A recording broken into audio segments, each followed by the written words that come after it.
Since it's not every day one gets to hear or see such, it was therefore understandable that a large crowd gathered to see the people being paraded.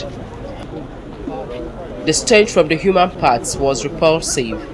The recovered parts, which include kidney, heads, intestines, livers and others, journalists were told, had been preserved since the suspects were picked up by men of the Special Anti-Robbery Squad. One of the officers had posed as a buyer and a human head was going to be sold to him for 120,000 naira before the cops moved in.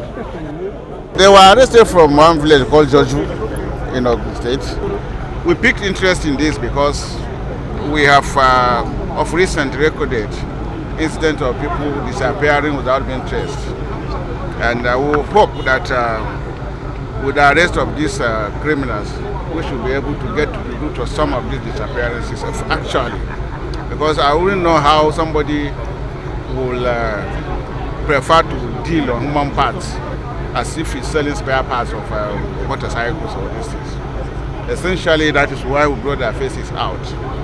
Because most of the human parts recovered from them are fresh. The gang members are a grave digger, buyer and a seller. They explain their roles. In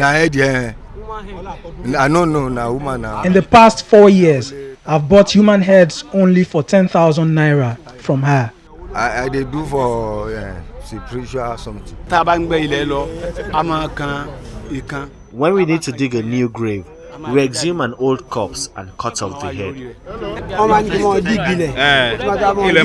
I do is dig grave for them for 3,000 naira, but I'm aware he sells human parts from the cemetery.